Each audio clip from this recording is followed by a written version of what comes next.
Ok ladies, j'espère que vous passez un excellent moment. En tout cas aujourd'hui on se retrouve pour une nouvelle vidéo.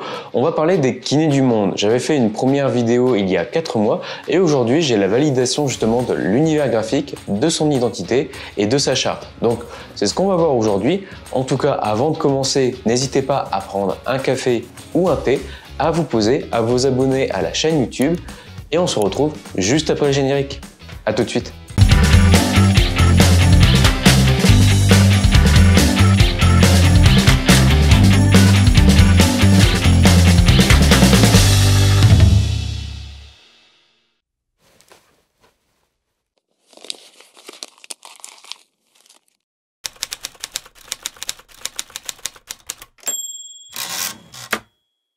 Comme vous le savez, le changement de nom et également la création d'un logotype est toujours importante pour son image personnelle, son image de société, mais également pour sa nouvelle image de marque et également pour décliner ses supports de com et pour son positionnement.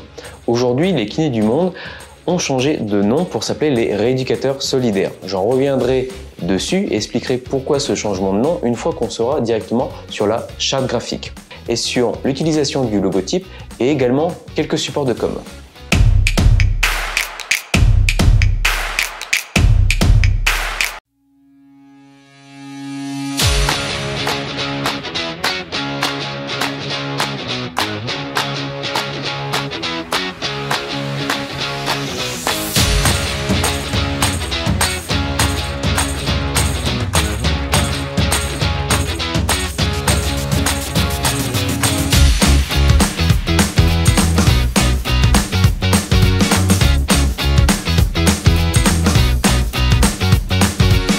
Aujourd'hui, le document fait à peu près 38 pages, mais on va essayer justement d'accélérer un petit peu l'explication et le process qu'il y a pu avoir dans la mise en place de la charte graphique en sautant quelques étapes, mais en essayant de vous montrer aussi quelques supports et quelques déclinaisons pour voir comment on peut mettre le logo aujourd'hui dans les documents institutionnels, les cartes graphiques, les roll-ups, ou voire même le site web.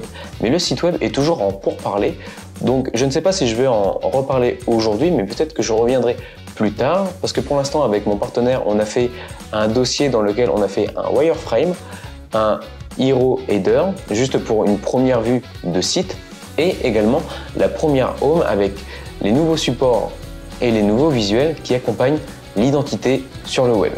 On peut voir que sur le document, on met directement la personne en condition rééducateur solidaire, charte graphique 2022. On peut voir que j'ai réutilisé la date 1987 et que je l'ai mis au goût du jour avec la nouvelle identité. Je vous le cache pas, le symbole dans le neuf, c'est le nouveau symbole. On le sait tous, la charte graphique, il faut comprendre que c'est un document institutionnel, c'est-à-dire qu'elle sert de trame quand on fait la réalisation de cartes de visite, d'affiches, de flyers. Ça a permis d'avoir une trace qui a pour but justement de guider les prestataires dans les bonnes directions. On va voir principalement le logotype, les codes couleurs, la typographie, son utilisation et quelques supports de com. Alors aujourd'hui, il faut comprendre que la nouvelle identité représente la mission de faciliter l'accès aux soins de rééducation auprès des personnes les plus vulnérables aux 4 coins du monde, y compris en France, et d'être la porte-parole de celle-ci, sous un nouveau nom et également un emblème. Le nom évoque la solidarité et le soutien. Dans les métiers de la rééducation, nous retrouvons les qualités suivantes: l'empathie, la grande écoute de son patient et le travail en équipe. Le nouveau nom, rééducateur solidaire, met en avant la solidarité et le soutien commun grâce à sa formulation et à sa signature ici et là-bas. Ici et là-bas est la baseline. Ce nouveau nom est aussi une affirmation de l'importance de l'inclusivité au sein des rééducateurs solidaires, dont l'ancien nom ne représentait pas la totalité de ses membres, d'où le changement de nom. Aujourd'hui, le nouveau logo souhaite être impactant. Il a été construit pour être simple et ça permet justement à toutes leurs cibles de le reconnaître facilement. Celui-ci permet d'avoir une présence visuelle importante parmi ses partenaires. La nouvelle couleur représente une transition vers un esprit de marque plus ouvert tout en permettant de se démarquer parmi les autres identités. Aujourd'hui, l'emblème a pour but d'être un élément central de leur nouvelle identité. Il représente le soutien et l'accompagnement de l'association. Il symbolise aussi le rôle en tant que porte-parole des actions des rééducateurs solidaires auprès des plus vulnérables afin de répondre au droit fondamental de l'accès aux soins de rééducation pour tous. Ils ont plusieurs couleurs et leurs couleurs incarnent un dynamique, une action qui avance vers le futur. Tout simplement parce que si on regarde le symbole, il regarde vers l'avenir. Les codes couleurs sont les suivantes. On va voir le jaune et également le bleu. Il faut comprendre que les couleurs chaudes sont des couleurs plus ou moins orientées vers le feu et elles se caractérisent généralement par leur vivacité et l'énergie qu'elles dégagent. Le jaune, qui s'en rapproche, est une couleur chaleureuse et joyeuse. C'est une couleur stimulante et elle est synonyme de dynamisme, de ténacité et également de vie. Généralement, on a des couleurs chaudes pour faire ressortir de l'émotion et à l'inverse, les couleurs froides, ça donne un côté froid, tout simplement. Mais elles peuvent également avoir un aspect très doux et elles sont généralement considérées comme des couleurs de nuit. La couleur bleue est un symbole de fraîcheur et de pureté, et même de sagesse et de vérité. Elle inspire le calme intérieur, favorise l'imagination et le rêve. Quand il s'agit du bleu clair, il renvoie à l'amitié et au rafraîchissement. Le bleu foncé, contrairement à celui-ci, est caractérisé par sa force par rapport au bleu clair. Sur le plan du design, les gens perçoivent le bleu de manière complètement différente. Mais quand on regarde un logo ou même des codes couleurs, en fonction des personnes, on va avoir une émotion et un ressenti qui est totalement différent. Vous l'aurez compris, le logo complet des Rééducateurs Solidaires est composé d'un emblème et de son bloc typographique. Le logotype ne peut pas être modifié, il reste tel quel. Par contre, il peut être modulable, c'est-à-dire que par exemple, vous pouvez retrouver simplement le symbole et le nom, le symbole, le nom et la signature, ou alors tout simplement le nom. Vous avez plusieurs versions, on peut très bien avoir le symbole dans son nom, on peut avoir le symbole à droite de son nom, à gauche ou au-dessus, ou même pourquoi pas le mettre dans un macaron, dans une forme sphérique, parce qu'il peut servir par exemple de tampon. Concernant les codes couleurs, je vous l'avais déjà dit auparavant, n'hésitez pas à aller sur CC Color. Et là, je viens de voir que Adobe met en place un système payant pour utiliser les Pantones sur Illustrator. J'ai vu passer justement un article sur le sujet. N'hésitez pas à me laisser un commentaire en bas de la vidéo si par exemple vous avez plus d'informations. Mais j'ai vu ça récemment et je me demande comment ils vont faire justement pour mettre en place ce petit système de dire vous pouvez utiliser les Pantones, mais en fait on vous fait payer sous Illustrator.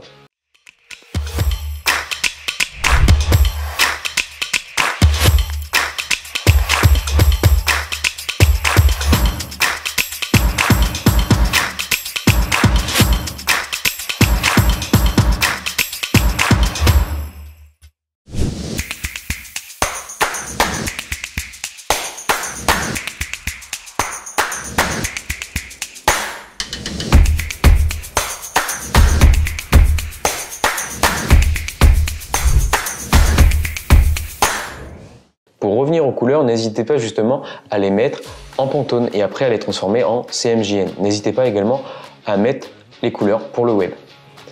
Généralement, quand je préconise de faire la création d'un logotype, j'essaye d'avoir deux typos différentes. Voire une troisième option, je m'explique. Généralement, je vais avoir soit une typo personnalisée, soit une typo existante pour le nom, une autre pour la baseline, et je vais avoir soit la typo existante pour le web, ou soit avoir en option 3 une concordance à celle-ci qui va nous permettre justement de développer soit la partie web, soit la partie mobile. On le comprend, les polices de caractère peuvent faire toute la différence dans le design d'un logo. C'est pourquoi il est important de choisir une police qui représentera les valeurs de l'entreprise avec justesse et qui maximisera justement l'impact du message et également du design. Il est préférable de ne pas utiliser plus de 2 ou 3 polices pour votre logo. Si vous en utilisez beaucoup plus, ça va être très compliqué et ça va justement charger et ça va manquer de consistance. Le nombre de polices dépend bien sûr de la quantité de texte que vous intégrez dans votre logo. La signature aujourd'hui, elle accompagne la marque, mais elle peut être écrite différemment si elle se détache de votre logo. Par exemple, le logotype complet, aujourd'hui, on va avoir un symbole, un nom, une baseline. Si la signature, donc la baseline, si elle doit se détacher du logo, elle peut justement vivre seule sur les supports de com, par exemple une affiche. Quand vous faites une charte graphique, généralement vous allez avoir des zones d'exclusion, vous allez avoir des tailles minimum justement à respecter sur tous vos formats, que ce soit pour le print ou également pour le web. Moi j'ai essayé justement de mettre quelques tailles minimes pour le print et également pour le digital. 8 mm, 10 mm et 12 sont les plus petites tailles que l'on va pouvoir retrouver. Après si votre logo est plus grand, tant mieux pour vous. Mais à partir de là, c'est que le symbole devient très illisible. Si par exemple vous avez des éléments graphiques, des supports de com bien spécifiques comme des frappes, comme des marquages ou autres sur des petits éléments, ça peut être la taille minime à avoir. Et pour le web, 20 pixels, en taille minimum, c'est le max. Après, c'est vraiment, en tout cas sur le logo des rééducateurs solidaires, ça devient très compliqué de le lire. Concernant les déclinaisons graphiques, là aujourd'hui on était parti justement sur un côté filaire de flèches directionnelles avec des points. La date 1987 sera un élément aussi majeur dans leur identité et leur support de com. C'est pourquoi ils vont avoir plusieurs habillages, que ce soit en vertical ou même à l'horizontale. Les petites illustrations de personnages, ce sont des éléments graphiques qui datent de leur ancienne image de marque. Cependant, ce sont des éléments qui aujourd'hui avaient pour but d'être réutilisés. C'est pourquoi je les ai remis dans la nouvelle identité et elle permet justement de dynamiser un peu la marque. C'est pas parce que vous avez une ancienne identité visuelle qu'elle n'est pas forcément bonne. Des fois, elle demande justement d'avoir juste une petite mise à jour. C'est pourquoi il y a une différence entre un rebranding complet ou alors juste une modernisation. Quand on fait un changement de nom, c'est normal justement d'avoir un nouveau symbole, de changer son identité visuelle, mais pourquoi pas également de réutiliser des éléments d'une ancienne charte graphique, parce que justement vous tenez à certains éléments. Une fois que vous avez fait votre charte graphique, vous pouvez justement, en fonction des réglementations que vous avez mis en place, commencer à faire les supports de com, les cartes de visite, les roll-up, les flyers. Ça permet justement à votre client de se projeter un peu plus sur la marque, sur son identité, et justement de savoir comment il doit mettre les éléments en place.